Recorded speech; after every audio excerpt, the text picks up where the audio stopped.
Vamos a viajar a la Francia del siglo XVIII.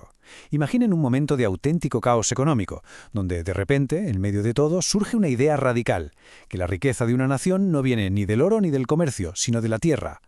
Este es un análisis de la escuela fisiócrata, un movimiento que, aunque fue bastante breve, cambió las reglas del juego para siempre.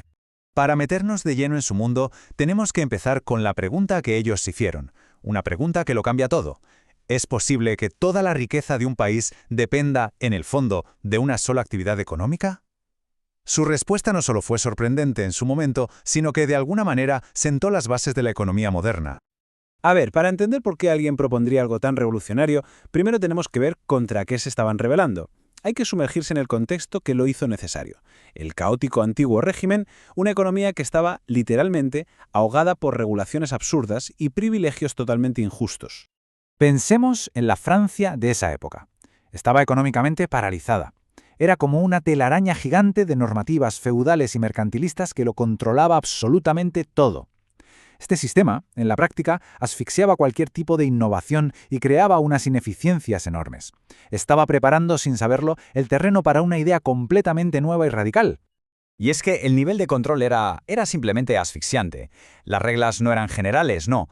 Eran opresivas y a menudo ridículas. Se llegaba a especificar el número de hilos por pulgada de tela. Si querías mover grano de una provincia a otra, tenías que pagar peajes internos. Los gremios decidían quién podía ser zapatero y quién no. Y mientras, los campesinos sufrían la corvée, trabajo forzoso y gratuito, y veían cómo los nobles cazaban en sus tierras y destrozaban sus cosechas. Era una economía paralizada por el privilegio. Y claro, frente a todo este caos creado por el hombre, surge una nueva escuela de pensamiento con una solución que parece de lo más simple: el gobierno de la naturaleza. Lo que proponían los fisiócratas era dejar de luchar contra el orden natural y, en su lugar, aprender a seguirlo. La idea clave, el corazón de todo, era el orden natural. De hecho, su propio nombre, Fisiócratas, significa gobierno de la naturaleza. Estaban convencidos de que, igual que Newton había descubierto las leyes que rigen los planetas, existían leyes naturales que gobernaban la sociedad y la economía. La misión de un buen gobierno, por tanto, no era inventar reglas, sino descubrir esas leyes y alinearse con ellas. De esta idea nace, por supuesto, su lema más famoso: laissez-faire, laissez-passer. Dejar hacer, dejar pasar. Esta frase fue un ataque directo, una auténtica declaración de guerra al sistema mercantilista, que se basaba precisamente en lo contrario, en la intervención y el control constantes del Estado en cada pequeño detalle de la economía. Y con esta base construyeron todo su sistema de pensamiento. Para ellos, la tierra, y solo la tierra, era la auténtica fuente de nueva riqueza, el origen de lo que llamaban el producto neto o excedente. La industria y el comercio, por supuesto que eran útiles, pero los consideraban clases estériles. ¿Por qué? Porque, según ellos, solo transformaban la riqueza que ya había creado la agricultura.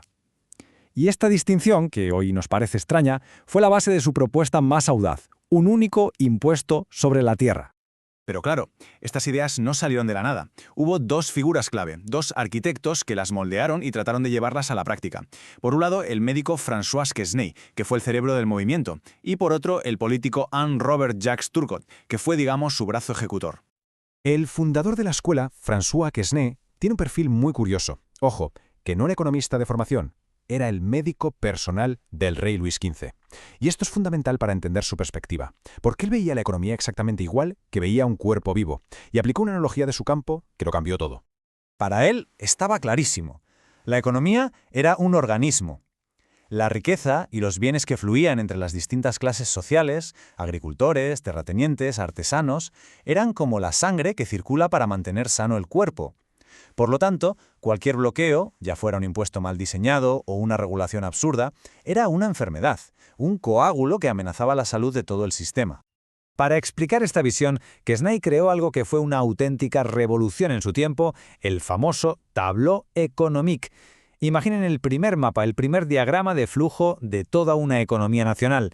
Fue un precursor directo de los modelos macroeconómicos que usamos hoy en día y mostraba de forma visual cómo las diferentes partes de la economía dependían unas de otras en un ciclo constante.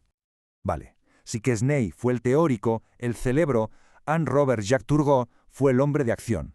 Como ministro de Finanzas de Francia, tuvo la oportunidad y el enorme desafío de intentar aplicar estas ideas fisiócratas tan radicales y reformar la economía del país desde dentro. Y Turgot, que era un tipo brillante, describió un principio económico fundamental mucho antes de que otros se llevaran la fama: la ley de los rendimientos decrecientes. Su metáfora del resorte es genial. Por mucho que sigas añadiendo peso, o sea, inversión y trabajo, llega un punto en que el resorte cede cada vez menos. En agricultura, esto significa que duplicar el trabajo no necesariamente duplica la cosecha. Y en su breve tiempo en el cargo, Turgot no se anduvo con chiquitas, fue directo a la acción. Liberalizó el comercio de grano, abolió los gremios, eliminó el trabajo forzado, buscaba quitar todas esas obstrucciones para que la riqueza fluyera de forma natural. Pero claro, al atacar directamente los privilegios de la nobleza, el clero y los grandes financieros, desató una oposición feroz. Tenían una teoría coherente, tenían un plan de acción, y sin embargo, el movimiento fracasó en su intento de reforma.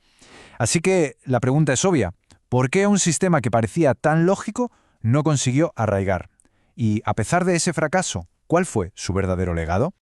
Aquí está el balance, la cara y la cruz de los fisiócratas. Por un lado, sus ideas fallidas, como esa creencia de que la industria y el comercio eran estériles, que hoy nos parece un error de bulto. Pero por otro lado, sus contribuciones son gigantescas. Prácticamente fundaron la economía como una ciencia social.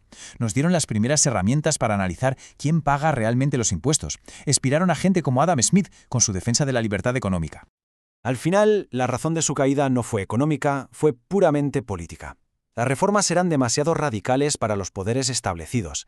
La destitución de Turgot demostró que el sistema era incorregible, incapaz de reformarse a sí mismo, y se puede argumentar que este fracaso hizo que la Revolución Francesa, solo 13 años después, fuera prácticamente inevitable.